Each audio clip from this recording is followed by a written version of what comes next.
Good evening, I am William Theo, and this is PTV News Now. And at the top of the news leaderboard, a stunning development at the very corridors of power which few saw coming and yet did not come as a huge surprise. Early this afternoon, Vice President Sara Duterte Carpio arrived in Malacanang to officially step down from her post as the Department of Education Secretary and Vice Co-Chair of the National Task Force to End Local Communist Armed Conflict, or NTF-ELCAC, and formally announced her decision to the nation. Although she did not give a reason for her resignation during her podium speech, the Vice President issued a statement barely an hour later, offering a rather vague and head-scratching excuse for the abdication of her posts. Still, the Vice President vowed to work and promote quality education all Filipino students deserve and advocate for the rights and needs of teachers. In line with government protocol and professional code, the Vice President's announcement of her resignation today kicks off the official 30-day notice for government and the department to fill out her vacated posts. PCO Secretary Cheloy Garafil confirmed the President's acceptance of the VP's resignation of her twin posts and thanked her for her service to the nation. Meanwhile, U.S. President Joe Biden, in a move to lighten the burden on immigrants seeking a pathway to U.S. citizenship, announced Tuesday his new executive order granting relief and protection to undocumented spouses of U.S. citizens. This presidential directive coming on the 12th year anniversary of President Barack Obama's stalled Deferred Action on Childhood Arrivals, or DACA program. This report from VOA's Anita Powell. For Javier Quiroz Castro, setting foot inside America's most famous home was an impossible dream. His parents brought him to the U.S. at age 3 without legal immigration status. But on Tuesday, he was at the White House, a world away from the Houston hospital where he works as a nurse. He was here, he said, because he took advantage of the Deferred Action for Childhood Arrivals program known as DACA. Saving American lives was only possible because of DACA. It allowed me to live and work and build a family in the only country I have ever known and loved. On Tuesday, U.S. President Joe Biden announced a new measure to offer protections to undocumented spouses of American citizens, a move the White House says affects more than 500,000 people. These couples have been raising families, sending their kids to church and school, paying taxes, contributing to our country for 10 years or more, but living in the United States all this time with fear and uncertainty. We can fix that, and that's what I'm going to do today. But immigration is a sensitive topic this election year, and over the past 20 years, crossings have been high at the U.S. southern border. Republican presidential candidate Donald Trump has accused Biden of what he calls a migrant invasion. Trump blames immigrants for a number of ills, including crime, inflation, and even disease and terrorism, but often without clear evidence and sometimes in the face of facts.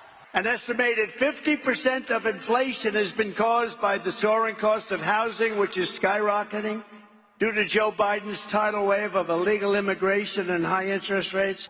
Immigration advocates disagree, saying research shows that those who benefit from this policy contribute about $13 billion in spending power to the U.S. economy each year. We estimate that if they were to be U.S. citizens years down the line, they could actually increase that amount by about $5 billion each year. With some kind of legal status that will be permitted through this policy, that will allow them to go into careers that are borrowed from them right now and to be more productive into our economy, which will be beneficial for their families, but also beneficial for our society as a whole.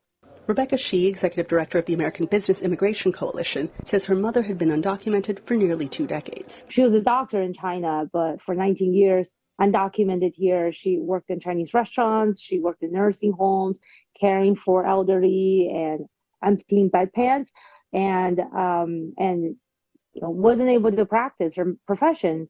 And so when she was able to get parole in place and a green card, she went back to the medical field, and it's been thrilling and deeply humanizing for her, and just showing that when you legalize people who are here for decades, already contributing, you unleash their economic potential. And that's good for every American. And for Americans like Javier Quiroz Castro, it's something more. A warm embrace from the country he calls home. Anita Powell, VOA News, the White House. Right now, let's turn to my colleague in PTV's Pine City studios for what's relevant in the Cordilleras. Eddie? Ngayong Bagarabi, Pilipinas, natiliw topat ng individual ti buybust operation ijay Barangay San Vicente, Baguio City. Kaya iti sospek kat presidente matlang iti lugar. Iti initial report, gimatang ti pusher buyer ti may 1 kilo ti marijuana nga gata iti 120,000 pesos. Ang nagresulta iti panakatiliw ka ito'y. May patungpal ti transaksyon iti apartment arendentahan matlang iti sospek. Kabayatan ti operasyon, nakumpiskada iti may 1 kilo ti marijuana.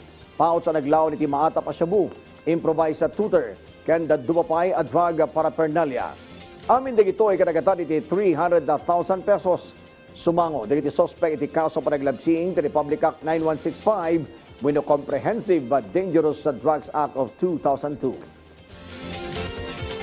Sa balipayadamag, injuswap manen ti Baguio Correspondents and Broadcasters Club wenno BCBC Incorporated ti Global Award winning Eco Walk iti Busol, Watershed.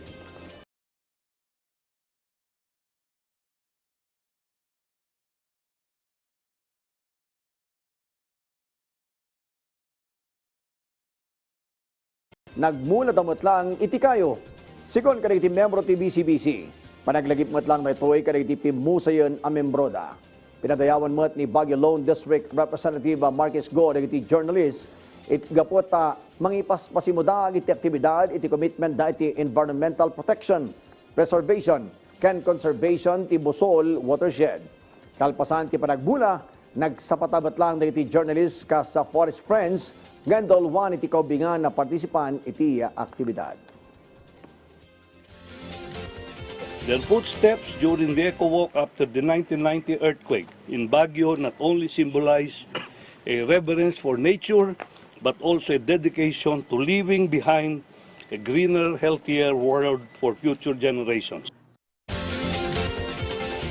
Bueno, dagiti damdamag manipod iti PTV Cordillera, siya ni Eddie Carta, Naimbag, Arabi. Thank you, Eddie, and we've come to the end of our program. William Theo here reminding you to stay connected by catching the news right here. A cooler and more restful night ahead.